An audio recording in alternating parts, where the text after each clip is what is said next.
Good morning all of you student. आपकी सबकी अच्छी पढ़ाई चल रही होगी।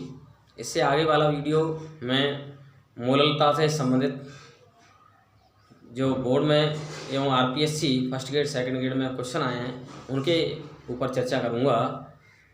इस मूललता पर बहुत अच्छा प्रश्न इसी वर्ष जो आरपीएससी फर्स्ट ग्रेड की हुई थी उस पर आया था।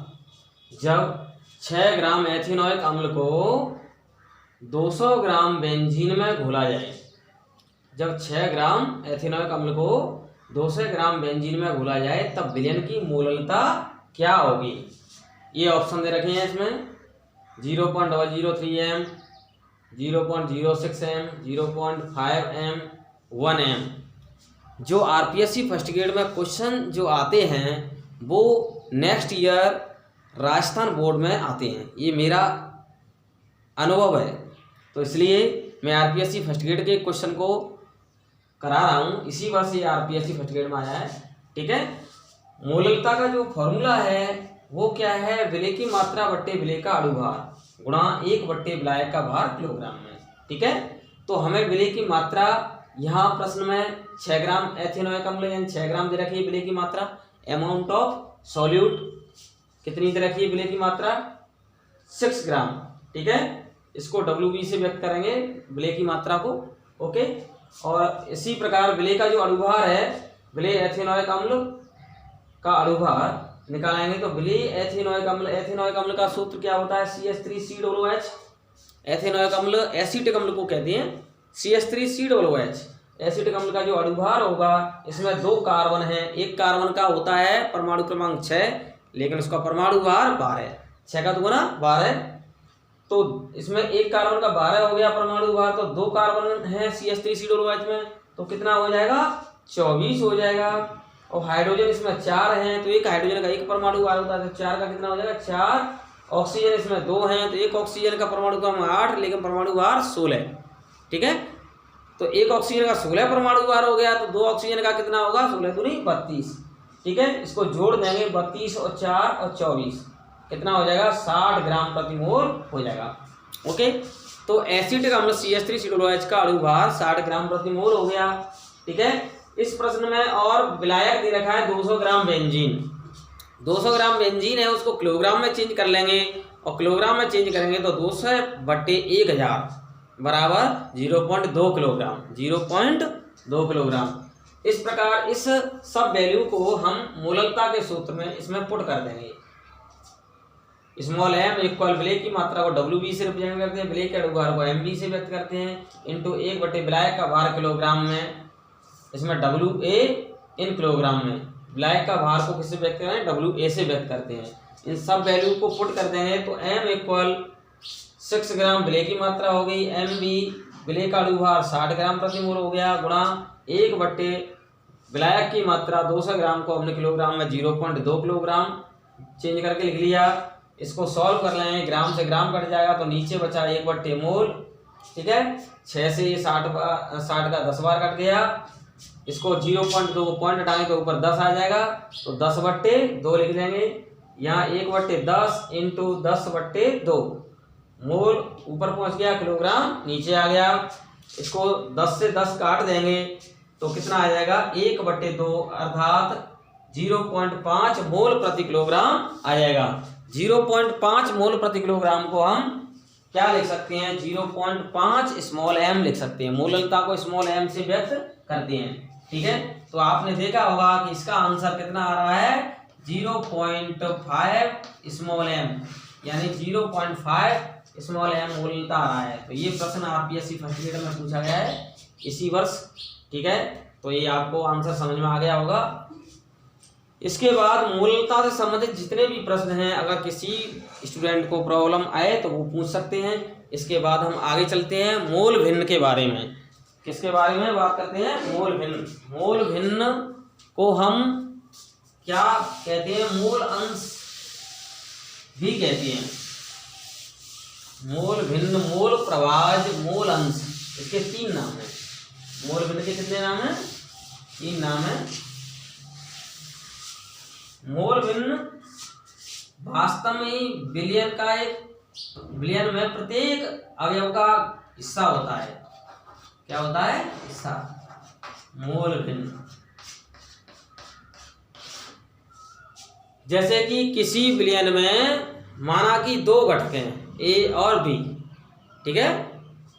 कितने घटक हैं? किसी विलयन में घटक कितने हैं? 2 घटक हैं, ए और बी, ठीक है? और उन घटकों के मूल क्या हैं? एन ए और एन बी, ये मूल हो गए, ठीक है? और मूल अंश क्या होंगे? मूल अंश का मतलब होता है इसका हिस्सा, ठीक है? तो इसमें ए घटक का हिस्सा क्या निकलेगा और बी घटक का क्या हिस्सा निकलेगा, वो दोनों के अलग अलग हमें इससे बताने हैं। तो ए घटक का हिस्सा कैसे निकलेगा? आपको साझा के जो सवाल किए होंगे, जैसे 2 व्यक्ति हैं राम और श्याम, 2 व्यक्ति हैं राम और श्याम, एक ने लगाए 7 रुपये, दूसरे ने लगाए 5 रुपये, टोटल कितने हो गए? 12 रुपये। 12 रुपये में राम का हिस्सा क्या होगा? 7/12, और श्याम का हिस्सा क्या होगा? 5/12, ठीक है? तो ऐसे ही घटक ए और बी, ए को राम मान लिया, बी को श्याम मान लिया, ठीक है? इसमें ए घटक के मूल यानी रुपये कितने हैं? N A. बी घटक के रुपये कितने हैं? एन बी, ठीक है? यानी ये हो गया 7 रुपये और ये हो गया 5 रुपये। राम और श्याम 7 और 5 रुपये, ओके? टोटल कितने हो गए? 7 और 5 12। तो राम का हिस्सा कितना आया? 7/12। श्याम का हिस्सा कितना आया? 5/12। अर्थात ए घटक की मूल भिन्न क्या निकलेंगी? ए घटक के मूल बटे दोनों घटकों के कुल मूल, दोनों घटकों के कुल मूल। ऐसे बी घटक की मूल भिन्न क्या निकलेगी? दोनों घटकों के, यानी बी घटक के मूल बटे दोनों घटकों के कुल मूल। आई बात समझ में? तो इस तरह से मूल भिन्न या मूल अंश हमने निकाला, तो जिस घटक का मूल अंश निकाल रहे हैं तो उस घटक के मूल बटे में दोनों घटकों के कुल मूल, या जितने भी घटक हों उन सबके कुल मूल। ऐसे बी घटक की मूल भिन्न निकालेंगे तो बी घटक के मूल बटे दोनों घटकों के कुल मूल, ओके? तो इस तरह से हमने ए घटक की मूल भिन्न तो ये निकाल ली और बी घटक की मूल भिन्न ये निकाल ली। ध्यान रखना, विलयन में जितने भी घटक हों, चाहे 2 घटक हों, चाहे 3 घटक हों, चाहे 4 घटक हों, चाहे ए से जेड तक हों, चाहे अनंत हों, सभी घटकों की मूल भिन्नों का योग सदैव सदैव 1 आता है। कितना आता है? 1। याद रखो, ये इंपोर्टेंट क्वेश्चन है। विलयन में जितने भी घटक उपस्थित हैं सभी घटकों की मूल भिन्नों का योग सदैव कितना आता है? इकाई प्राप्त होता है, 1 प्राप्त होता है, ठीक है? इसको सॉल्व कर लेते हैं। जैसे दोनों घटकों की मूल भिन्न हमने ऐसे निकाली, तो हम इसको सॉल्व करेंगे तो इस तरह से हमने इसको जोड़ लिया, ठीक है? और इसका एलसीएम लेंगे तो ये आ जाएगा Na प्लस NB, एलसीएम आ गया इसका, और Na प्लस NB से ये कट जाएगा तो Na रह जाएगा ऊपर, ऐसे Na प्लस NB से ये कट जाएगा नीचे वाला तो NB रह जाएगा ऊपर। अब आप देखिए कि इसको सॉल्व करेंगे तो कितना आया? 1 आया। तो वाकई में आप स्पष्ट हो गया कि विलयन में कि नहीं 2 घटकों की मूल भिन्नों का योग कितना आ रहा है? 1 आ रहा है, ठीक है? विलयन में उपस्थित कि नहीं 2 घटकों की मूल भिन्नों का योग कितना आ रहा है? 1 प्राप्त हो रहा है। अतः स्पष्ट है कि विलयन में उपस्थित सभी घटकों की मूल भिन्नों का योग इकाई प्राप्त होता है। या कोई 2 घटक हों या 3 हों या 4 हों चाहे अनंत हों, सभी घटकों की मूल भिन्नों का योग इकाई प्राप्त होता है। अब मूल भिन्न की परिभाषा क्या रहेगी? आप इस परिभाषा को याद कर सकते हैं, लिख भी सकते हैं। मैं यहाँ लिख देता हूँ। विलयन में उपस्थित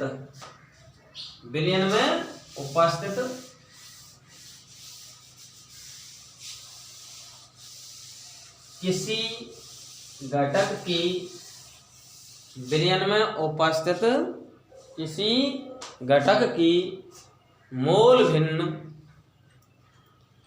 कॉमा दें, उस घटक के मूल तथा सभी घटकों के कुल मूल, उस घटक के मोल तथा सभी घटकों के कुल मोल। उस घटक के मोल तथा सभी घटकों के कुल मोल। सभी घटकों के कुल मोल के अनुपात के बराबर होती है। विलयन में उपस्थित किसी घटक की मोल भिन्न, किसी भी घटक की मोल भिन्न हमें निकालनी है तो उस घटक के मोल ऊपर आ जाएंगे और बटे में सभी घटकों के कुल मोल आ जाएंगे। ठीक है, ये इसकी डेफिनेशन रहेगी। विलयन में किसी घटक की मोल भिन्न, किसी घटक की मोल भिन्न उस घटक के मोल तथा सभी घटकों के कुल मोल के अनुपात के बराबर होती है। ओके, मोल भिन्न का ये सूत्र आपको समझ में आ गया होगा। अभी मैंने समझाया था कि विलयन में ए और बी दो घटक हैं। कितने? ए तथा बी दो घटक हैं। उनकी मोल भिन्न क्रमशः कितनी मैंने बताई? उनकी मोल भिन्न एक्स ए एक्स बी बताई। मोल कितनी बताई? एन ए और एन बी। ठीक है, ए और बी दो घटक हैं, उनके मोल क्रमशः कितने बताए? एन ए और एन बी। और मोल भिन्न क्या बताई? X A and X B. ये तो हो गए घटक, ये हो गई मोल और ये हो गई मोल भिन्न दोनों की। ठीक है, अब ए घटक की मोल भिन्न हमें निकालनी है। ए घटक की मोल भिन्न ज्ञात करनी है। तो ए घटक की मोल भिन्न हम कैसे ज्ञात करेंगे? ए घटक की मोल भिन्न को एक्स से रिप्रेजेंट करेंगे। बताइए क्या फॉर्मूला होगा? सभी विद्यार्थियों समझ गए होंगे कि ए घटक के मोल ऊपर आ जाएंगे और बटे में दोनों घटकों के कुल मोल आ जाएंगे। ए घटक के मोल ऊपर आ जाएंगे और दोनों घटकों यानी ए और बी दोनों घटकों के कुल मोल नीचे आ जाएंगे। ओके, तो इसका फॉर्मूला हो जाएगा N A upon N A plus N B. Okay, इसी प्रकार सिमिलरली बी घटक की मोल भिन्न एक्स बी बराबर बी घटक के मोल बटे दोनों घटकों के कुल mole N B upon N A plus N B. Okay, clear? अब इन दोनों घटकों के मोल भिन्नों को हम योग करेंगे तो इकाई मान प्राप्त होगा। क्या प्राप्त होगा? इकाई, जो मैं इसको पहले क्लियर कर चुका हूं। तो विलयन में उपस्थित सभी घटकों की मोल भिन्नों का योग सदैव इकाई प्राप्त होता है। ओके, इससे आगे हम इससे रिलेटेड न्यूमेरिकल सॉल्व कराते हैं। ठीक है, ये अभी आरपीएससी फर्स्ट ग्रेड में ये सवाल आया है। एक बिलियन में लिख लें इसको सवाल को। 1 बिलियन में 3 घटक, 1 बिलियन में 3 घटक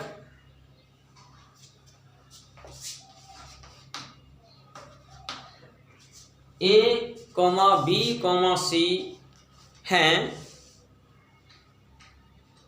प्रत्येक के 0.2 मूल हैं तो उनके मूल अंशों का योग होगा।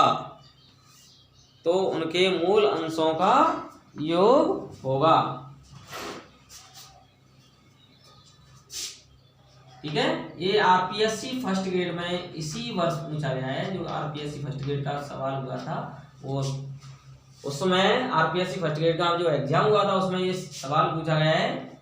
1 बिलियन में ए कॉमा बी तथा सी घटक हैं जिनमें प्रत्येक के मोल 0.2 हैं तो विलयन की कुल मोल भिन्न होगी, विलयन की कुल मोल भिन्न क्या होगी। ठीक है, ये आरपीएससी फर्स्ट ग्रेड का ये सवाल है। इसके क्या क्या ऑप्शन दे रखे हैं, इसके ऑप्शन दे रखे हैं 1, ठीक है, 1/2, ठीक है, 0.2/0.6,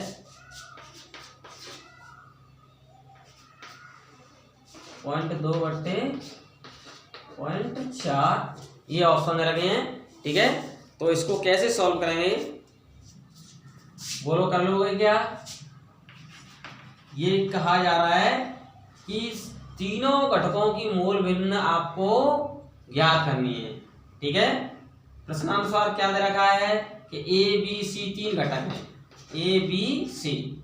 ठीक है, और इसके जो मूल हैं एन ए, इसके एन ए कितना दे रखा है 0.2, और एन बी कितना दे रखा है 0.2, और एन सी कितना दे रखा है 0.2। ओके, ये मोल आगे। अब हम प्रत्येक की मोल भिन्न ज्ञात करते हैं। एक्स से कितना हो जाएगा N A upon N A plus N B plus N C. ऐसे ही एक्स भी निकालेंगे तो N B upon N A plus N B plus N C. ठीक है, ऐसे ही एक्स सी निकालेंगे तो N C upon N A plus N B plus N C. ठीक है, तो एन ए का वैल्यू कितना है 0.2, ये 0.2 0.2 0.2 0.6 हो जाएगा। ठीक है, ऐसे इसका आ जाएगा 0.2 अपॉन 0.6, ऐसे इसका आ जाएगा 0.2 अपॉन 0.6। ओके, कहने का मतलब पॉइंट से पॉइंट कट जाएगा तो कितना आएगा ये 1/3। 1/3 आ रहे हैं प्रत्येक की मोल भिन्न। प्रत्येक की मोल भिन्न कितनी आ रही है, तीनों घटकों ए बी सी तीनों घटकों की मोल भिन्न हमने अलग अलग निकाली तो कितनी आई 1/3 1/3 1/3। एक बार फिर समझें सवाल को। ये सवाल आरपीएससी फर्स्ट ग्रेड में इसी वर्ष पूछा गया है, तो इसलिए इसके चांसेस हैं बोर्ड माने के। एक विलयन में ए बी सी घटक हैं जिनमें प्रत्येक के मोल 0.2 हैं। तो मोल दे रखे हैं, तो मोल का मतलब एन ए 0.2 हो गया, ऐसे बी का एन बी 0.2, ऐसे तीसरे सी का 0.2 हो गया। इन तीनों घटकों के मोल से हम मोल भिन्न ज्ञात करेंगे तो एक्स बराबर ए घटक के मोल बटे तीनों घटकों के कुल मोल 0.2 बटे कितना आ जाएगा 0.6 नीचे। ऐसे ही बी का आ जाएगा, ऐसे ही सी का आ जाएगा। तीनों घटकों की मोल भिन्न ज्ञात कर ली। अब मोल भिन्न तीनों की ज्ञात करने के बाद तीनों मोल भिन्नों का योग ज्ञात करना है। क्या करना है, तीनों की मोल भिन्नों का हमें योग ज्ञात करना है। तो X A plus X B plus X C बराबर निकालेंगे तो कितना आएगा 1/3 प्लस 1/3 प्लस 1/3। ओके, इसका हम एलसीएम ले लेंगे तो एलसीएम कितना आएगा 3, और ऊपर कितना आएगा 1 प्लस 1 प्लस 1, यानी 3/3 का मतलब कितना हो गया 1 हो गया। कितना हो गया 1। ओके, तो वास्तव में विलयन की मोल भिन्न कितनी आएगी 1 आएगी। कितनी आएगी 1। तो इसका आंसर क्या रहेगा 1 रहेगा। मैंने आपको बताया कि विलयन में चाहे कितने भी घटक क्यों ना उपस्थित हों, कितने भी घटक क्यों ना उपस्थित हों, सभी घटकों की मोल भिन्नों का योग सदैव सदैव इकाई प्राप्त होता है। कितना प्राप्त होता है इकाई। ओके, तो यहाँ 1 आया। विलयन में ए बी सी 3 घटक थे, मोल उनकी 0.2 थी, चाहे कैसे भी कितनी भी होती। ठीक है, हमेशा विलयन की कुल मोल भिन्न हमेशा कितनी आती है इकाई आती है। ओके, तो आज का वीडियो ये आपको अच्छा लगा हो तो इसे पढ़िए और जो भी क्वेश्चन है उनसे रिलेटेड पूछिए और इसको सब्सक्राइब कीजिए, लाइक कमेंट्स कीजिए। Okay, bye.